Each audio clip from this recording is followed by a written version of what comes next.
So hello friends, welcome back to my YouTube channel lesson plan Adda edit learning phase. So आज मैं आपके लिए chemistry का lesson plan लेकर आई हूँ। ये क्लास 6 का लेसन प्लान है और आज का जो हमारा प्रकरण है वो काफ़ी इम्पॉर्टेंट है।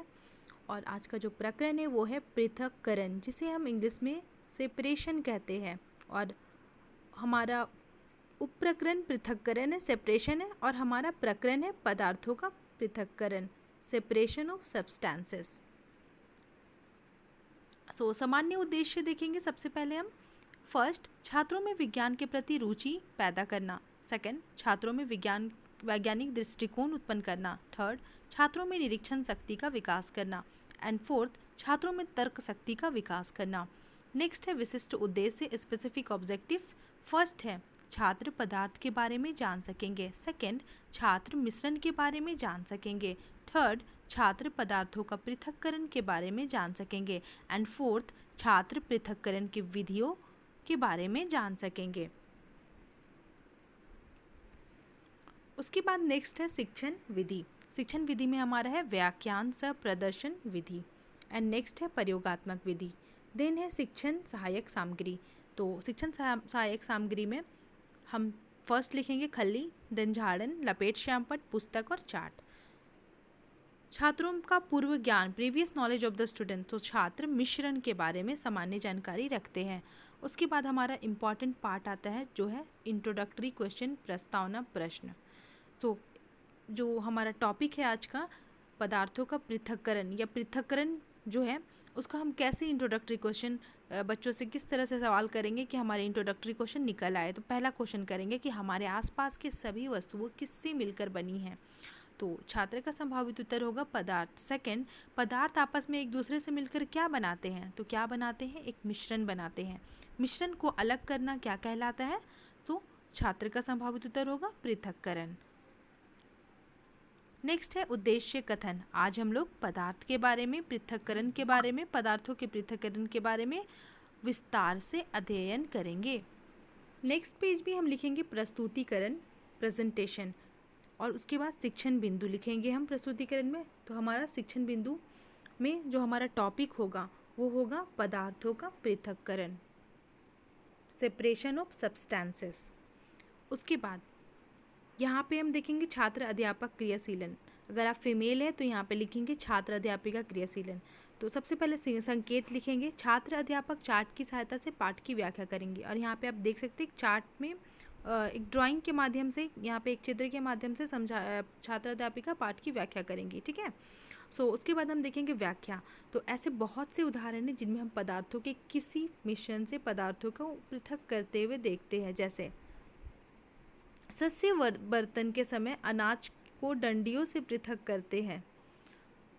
उसके बाद मक्खन को पृथक करने के लिए दूध या दही का मंथन किया जाता है। रेशों से बीजों को पृथक करने के लिए हम कपास को ओटते हैं। हम देखते हैं कि किसी पदार्थ का उपयोग करने से पहले हमें उसमें मिश्रित हानिकारक तथा अनुपयोगी पदार्थों को पृथक करने की आवश्यकता होती है। कभी कभी हम उपयोगी पदार्थों को भी पृथक करते हैं जिनकी हमें अलग से उपयोग करने की आवश्यकता होती है। पृथक किए जाने वाले पदार्थों के कणों के अमाप अथवा द्रव्य भिन्न हो सकते हैं। ये ठोस, द्रव्य या गैस भी हो सकते हैं। इसलिए ऐसे मिश्रण का पृथक्करण करते हैं जिनकी गुणधर्मों में अत्यधिक भिन्नता है। उसके बाद हम देखेंगे यहाँ पे छात्र क्रियाशीलन। तो छात्र चार्ट को देखकर पाठ को समझने का प्रयास करेंगे। ठीक है। या छात्र चार्ट को देखकर छात्र अध्यापिका या छात्र अध्यापक द्वारा बताई गई बातों को समझने का प्रयास करेंगे। इस तरह से लिख सकते हैं। और दूसरा, छात्र अध्यापक की बातों को ध्यान से सुनेंगे और समझने का प्रयास करेंगे। यहाँ पे एक पॉइंट्स आप और ये डाल सकते हैं कि छात्र जो है मुख्य बिंदु को अपनी कॉपी पर उतारेंगे। उसके बाद देखिए यहाँ पे है श्यामपट्ट कार्य। तो आज का हमारा टॉपिक है पदार्थों का पृथक्करण। और इसके बाद हम यहाँ पे लिखेंगे श्यामपट्ट कार्य।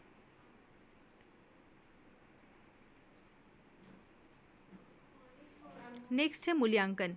तो मूल्यांकन में देखिए 2 क्वेश्चन है। हमने पूछा है फर्स्ट, पृथक्करण किसमें किया जाता है। सेकंड, पृथक्करण के उदाहरण दें। नेक्स्ट पेज में फिर से हम शिक्षण बिंदु में एक टॉपिक डालेंगे जिसमें हम लिखेंगे सब टॉपिक हमारा होगा पृथक्करण की विधियाँ। और उसके बाद छात्र अध्यापक क्रियाशीलन में लिखेंगे विकासात्मक प्रश्न। पहला प्रश्न पूछेंगे पृथक्करण किसे कहते हैं, और दूसरा प्रश्न पूछेंगे हस्तचयन विधि किसे कहते हैं। तो पृथक्करण किसे कहते हैं, तो पदार्थ को अलग करना पृथक्करण कहलाता है। ये छात्र क्रियाशीलन में छात्रों का उत्तर होगा। दूसरा हस्तचयन विधि किसे कहते हैं, तो इसका जवाब नहीं देंगे, निरुत्तर। तो निरुत्तर है। तो अब हम आगे क्या करेंगे, पृथक्करण की विधियाँ बताएंगे। व्याख्या में सबसे पहले हम बताएंगे हस्तचयन की विधि क्या है। तो हस्तचयन की विधि का उपयोग गेहूं, चावल तथा दालों के कुछ बड़े मिट्टी के कणों, पत्थर, भूसे को पृथक करने के लिए किया जाता है। ऐसी अशुद्धियों की मात्रा प्रायः अधिक नहीं होती है। ऐसी स्थितियों में हस्तचयन द्वारा पदार्थों को पृथक करना एक सुविधाजनक विधि रखती है। हस्तचयन मतलब हाथ से अलग करना, ठीक है। उसके बाद है देखिए थ्रेशिंग। नेक्स्ट विधि है थ्रेसिंग। आपने खेत अथवा खलिहानों में गेहूं या चावल की सूखी डंडियों के गट्ठर देखे होंगे। तो डंडियों से अनाज को अलग करने से पहले धूप में सुखाया जाता है। प्रत्येक डंडी पर अन्न कण चिपके होते हैं। खेतों में रखे सैकड़ों गट्ठरों पर चिपके अन्न कणों की संख्या की कल्पना कीजिए। तो कल्पना करने पे क्या बहुत ज़्यादा कण होते हैं। तो अब क्या करना है, डंडियों से अनकनों अथवा अनाज को पृथक करने के प्रक्रम को थ्रेसिंग कहते हैं। और इस प्रक्रम में डंडियों को पीट कर अनकनों को पृथक किया जाता है। तो ये क्या कहलाता है, थ्रेशिंग। तो अब उसके बाद देखें यहाँ पे छात्र क्रियाशीलन में हम लिखेंगे कि छात्र अध्यापक की बातों को ध्यानपूर्वक सुनेंगे और समझने का प्रयास करेंगे, और छात्र समझकर अपनी पुस्तिका में पर उतारेंगे। ठीक है, ये हमें लिखना है छात्र क्रियाशीलन में। उसके बाद अब फिर से देखेंगे यहाँ पे हमारा जो सब टॉपिक है क्या है, हस्तचयन और थ्रेसिंग। उसके बारे में यहाँ पे श्यामपट्ट कार्य में हमें उसकी विधि लिख देनी है। ठीक है, हस्तचयन, सिर्फ हस्तचयन विधि यहाँ पे लिखे। आप चाहे तो छोटा छोटा पॉइंट बना के लिख सकते हैं हस्तचयन और थ्रेसिंग के बारे में। उसके बाद देखिए मूल्यांकन। तो मूल्यांकन में हम लिखेंगे, पहला क्वेश्चन पूछेंगे कि हस्तचयन विधि किसे कहते हैं, और दूसरा थ्रेसिंग विधि किसे कहते हैं। अब यहाँ पे देखिए पुनरावृत्ति प्रश्न। तो पहला है पृथक्करण किसे कहते हैं, दूसरा पृथक्करण किसे कहते हैं, 2 बार रिपीट हो गया। आप यहाँ पे ये लिख सकते हैं कि पदार्थों का पृथक्करण की विधियाँ बताएं। ठीक है, उसके बाद ये पदार्थों के पृथक्करण की कितनी विधियाँ हैं, किन्हीं 2 विधियों के नाम बताएं। ये क्वेश्चन लिख सकते हैं अकॉर्डिंग टू आप जो भी पढ़ा रहे हैं।